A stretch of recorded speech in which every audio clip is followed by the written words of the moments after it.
السلام علیکم ورحمۃ اللہ وبرکاتہ۔ بسم اللہ الرحمن الرحیم۔ برادران اسلام، ہندوستان کے موجودہ حالات کے پس منظر میں آپ حضرات کے سامنے کچھ باتیں عرض کر رہا ہوں، اس دعا کے ساتھ کہ اللہ تعالی ہم تمام مسلمانوں کو انہیں صحیح طور پر سمجھنے کی اور ان پر عمل کرنے کی توفیق عطا فرمائے۔ اللہ پاک نے قرآن پاک میں قومی اعتبار سے انسانوں کے دو حصوں میں منقسم ہونے کا ذکر فرمایا ہے، ایک کافر اور دوسرے مومن۔ اس کا تذکرہ پارہ نمبر 28 سورہ تغابن کی آیت نمبر 2 میں۔ کافر اور مومن کو مسلم اور غیر مسلم کے الفاظ سے بھی تعبیر کیا جاتا ہے۔ اپنے ملک عزیز ہندوستان میں مسلم قوم کی تعداد 14% اور غیر مسلم قوم کی مجموعی تعداد 86% ہے۔ اس ملک میں دونوں قوموں کی چھوٹی بڑی مختلف سیاسی پارٹیاں موجود ہیں، جن میں انڈین نیشنل کانگریس INC اور بھارتیہ جنتا پارٹی BJP مرکزی حیثیت رکھتی ہے۔ سوئے قسمت کے دونوں ہی پارٹیاں غیر مسلموں کی ہیں۔ BJP نے تاحال مجموعی طور پر کم و بیش 12 سال مرکز میں حکومت کی ہے۔ اس نے ہمیشہ صرف اور صرف غیر مسلموں کے ووٹ کی بنیاد پر حکومت سازی کی ہے، کیونکہ مذہبی شدت پسندی کی وجہ سے مسلمانوں کا ووٹ اسے نہ کے برابر حاصل ہوا، اور اس نے اس کی ضرورت بھی محسوس نہیں کی، جبکہ کانگریس ہمیشہ مسلم ووٹوں کی محتاج رہی ہے، لہٰذا وہ ہمیں اپنا ووٹ بینک سمجھتے ہوئے لبھاتی رہی اور راج کرتی رہی۔ اسے جہاں بھی اقتدار حاصل ہوا، اس میں غیر مسلموں کے ساتھ ساتھ مسلم ووٹوں کی شراکت داری بھی نمایاں رہی ہے۔ ایک اہم سوال یہ پیدا ہوتا ہے کہ جب کانگریس اور BJP دونوں ہی غیر مسلموں کی پارٹیاں ہیں اور الکفر ملت واحدہ کی روح سے وہ سب ایک ہیں، تو پھر کانگریس پارٹی مسلم ووٹوں کی محتاج کیوں ہے؟ وہ بھی BJP کی طرح مسلم ووٹوں کے بغیر حکومت سازی کیوں نہیں کر پاتی؟ اس کا جواب تو واضح ہے کہ برادران وطن میں ایک طبقہ ان لوگوں کا ہے جو کٹڑ ہندو قوم پرستی یعنی ہندوتوا کے علم بردار ہیں، اور وہ ایک مخصوص طبقے کی بالادستی قائم کرنے کی کوششوں میں مصروف رہتے ہیں۔ ان کی مختلف شاخوں پر مشتمل ایک تنظیم ہے جو RSS یعنی راشٹریہ سوئم سیوک سنگھ سے مشہور ہے، جس کی ایک سیاسی شاخ BJP بھی ہے۔ دوسرا طبقہ ان لوگوں کا ہے جو غیر مسلم تو ہیں مگر انسانیت کی رمق ان میں ابھی بھی باقی ہے۔ وہ لوگ RSS کے نظریات کو قبول نہیں کرتے اور سیکولر کہلاتے ہیں۔ اس فہرست میں کانگریس کے علاوہ مختلف صوبائی پارٹیاں بھی شامل ہیں۔ فرقہ پرستوں کا ووٹ تو ہر حال میں BJP یا اس کی حلیف پارٹی کو ہی ملتا ہے۔ رہی بات غیر مسلم سیکولر ووٹ کی، تو وہ مختلف سیکولر پارٹیوں میں تقسیم ہو جاتا ہے۔ ایسی صورت میں مسلم ووٹوں کی حیثیت فیصلہ کن ہوتی ہے۔ چونکہ ہندوستان کی آزادی میں مسلمانوں کے ساتھ ساتھ کانگریس کی بھی جد و جہد شامل تھی،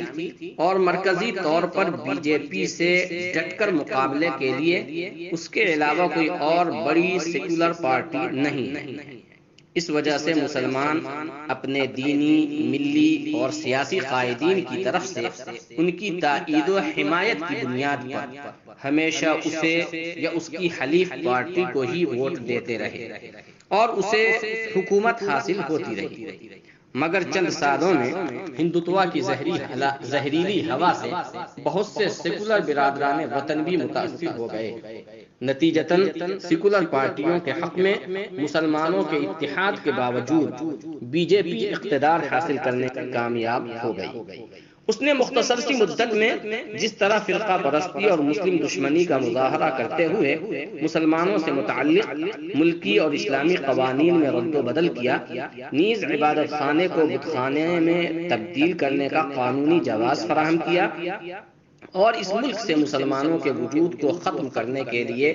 CAA کی شکل میں ایک سیاہ اور ظالمانہ قانون بنایا ہے، اس کی مثال کانگریس کے طویل دور حکومت میں بھی نہیں ملتی۔ لیکن اس بات سے بھی انکار نہیں کیا جا سکتا کہ کانگریس نے بھی اپنی قوم کی خوشنودی حاصل کرنے کے لیے مسلمانوں کا استحصال کیا ہے، اور کئی موقعوں پر اس سے بھی مسلمانوں کو نقصانات پہنچے ہیں۔ اس کی واضح مثال یہ ہے کہ 6 دسمبر 1992 عیسوی میں فرقہ پرستوں نے UP کی BJP حکومت کی نگرانی میں بابری مسجد کو شہید کر دیا، اور اس وقت کے کانگریسی وزیر اعظم PV نرسمہا راؤ پر اسرار طور پر خاموشی اختیار کیے رہے۔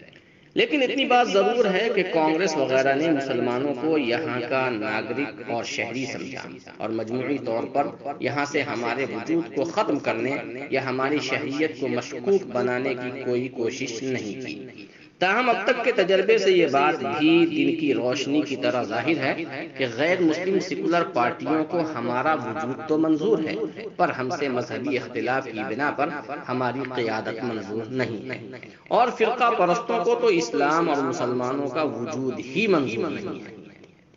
اسی وجہ سے پہلے کو چھوٹا دشمن اور دوسرے کو بڑا دشمن کہا جاتا ہے۔ ہمارے ملک میں معاشی بدحالی اور ظلم و ناانصافی کے باوجود صرف مذہب کی بنیاد پر جس طرح دن بدن فرقہ پرستوں کی جڑیں مستحکم ہو رہی ہیں اور ان کی شاخیں پھیل رہی ہیں، ایسے میں ہمیں یہ فیصلہ کرنا ہے کہ چھوٹے دشمن کو گوارا کریں یا اسے بھی بڑے دشمن کی صفوں میں شامل ہونے کا موقع فراہم کریں، کیونکہ اگر اسے صرف اقتدار مقصود ہوگا تو اندیشہ ہے کہ وہ بھی فرقہ پرستوں کے خوف سے اور اقتدار کے لالچ میں ان کی گود میں جا بیٹھیں اور اپنی ہم قوم RSS کے ہندوتوا نظریے کو کھلے دل سے قبول کر لیں۔ پھر تو میدان سیاست میں پنجہ آزمائی کی کوئی ضرورت ہی باقی نہیں رہے گی۔ اس وقت RSS کو اس سے کیا فرق پڑے گا کہ مرکز میں کانگریس کی حکومت رہے یا BJP کی، اور وزیر اعظم مودی ہوں یا راہل۔ اسی طرح صوبائی حکومتیں بھی حسب حیثیت غیر مسلم پارٹیوں کے حوالے کر دی جائیں گی، تو پھر ہماری مسلم پارٹیاں اور مسلم قیادتیں کس کام کی رہیں گی، اور وہ بھی منتشر اور بکھری ہوئی۔ قبل اس کے کہ وہ بدترین دور آئے، ہمیں پیش بندی کے طور پر درج ذیل باتوں کو سمجھنے اور ان پر ثابت قدمی کے ساتھ عمل کرنے کی ضرورت ہے۔ ایک بات تو یہ ہے کہ سیکولر پارٹیوں سے سورج کی روشنی کی طرح 100% نفع اٹھانے اور نقصان سے بچنے کی امید تو فضول ہے۔ البتہ BJP حکومت کی شب تاریک میں ٹمٹماتے چراغ کی طرح اسے سنبھال کر رکھنے میں ہی ہمارا فائدہ اور مخالفت میں مزید نقصان ہے۔ اگر فرقہ پرست عناصر غالب نہ ہوتے یا ان سے ہمارے وجود کو کوئی خطرہ لاحق نہ ہوتا یا ان کے مد مقابل کانگریس کے علاوہ کوئی اور پارٹی اس سے زیادہ ہماری خیر خواہ ہوتی اور اس میں حکومت بنانے کی صلاحیت بھی ہوتی، یا کم سے کم ہماری صفوں میں ہی اتحاد ہوتا اور ہمارے سیاسی قائدین آپس میں ہم خیال ہوتے، اور پھر ہماری طرف سے فرقہ پرستوں کے ساتھ ساتھ کانگریس وغیرہ کی بھی مخالفت اور اپنے پیروں پر کھڑے ہونے کی کوشش کی جاتی، تو یقیناً قابل تحسین اقدام ہوتا۔ چونکہ اپنے ملک میں اور خاص طور پر موجودہ حالات میں بڑے دشمن سے بچنے کے لیے چھوٹے دشمن کو ڈھال بنانا ہماری مجبوری ہے، لہذا اسے غلامی اور تلوے چاٹنے سے تعبیر کرنا مناسب نہیں ہے جیسا کہ بعض لوگ کر رہے ہیں، کیونکہ یہ بھی ایک حقیقت ہے کہ آفتاب رسالت مآب صلی اللہ علیہ وسلم نے بھی شدت پسند دشمنوں کے مقابلے میں سیکولر ذہنیت کے مشرکوں کی ضرورت محسوس فرمائی تھی، اور ان سے مستفید بھی ہوئے تھے۔ چنانچہ نبوت کے 10ویں سال سفر طائف سے واپسی کے موقع پر آپ صلی اللہ علیہ وسلم کا داخلہ مکہ مکرمہ میں بظاہر بہت مشکل تھا، لہذا غار حرا میں قیام فرمایا۔ اس وقت مکہ میں جانثار حضرت ابو بکر رضی اللہ عنہ اور اسد اللہ حضرت علی رضی اللہ عنہ تشریف فرما تھے، اور اعلان خداوندی واللہ یعصمک من الناس کی شکل میں لوگوں سے آپ صلی اللہ علیہ وسلم کی حفاظت کا وعدہ بھی تھا۔ پھر بھی آپ صلی اللہ علیہ وسلم نے اسباب کے درجے میں اخنس بن شریق، سہیل بن عمرو اور مطعم بن عدی کے پاس یکے بعد دیگرے یہ پیغام بھیجا کہ کیا میں آپ کی پناہ میں مکہ آ سکتا ہوں؟ پہلے اور دوسرے نے تو انکار کر دیا، مگر مطعم نے آپ کی فرمائش قبول کر لی اور اپنے بیٹے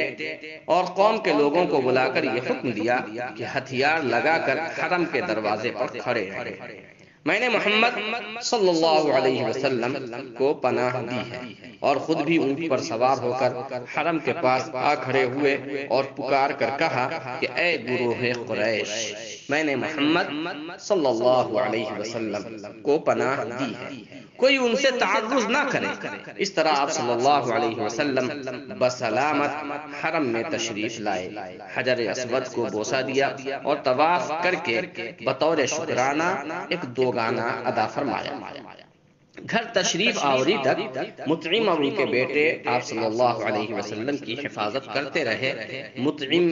کے اسی احسان کی بنا پر بدر کے دن بدر کے قیدیوں کے بارے میں آپ صلی اللہ علیہ وسلم نے ارشاد فرمایا کہ اگر آج مطعم بن عدی زندہ ہوتے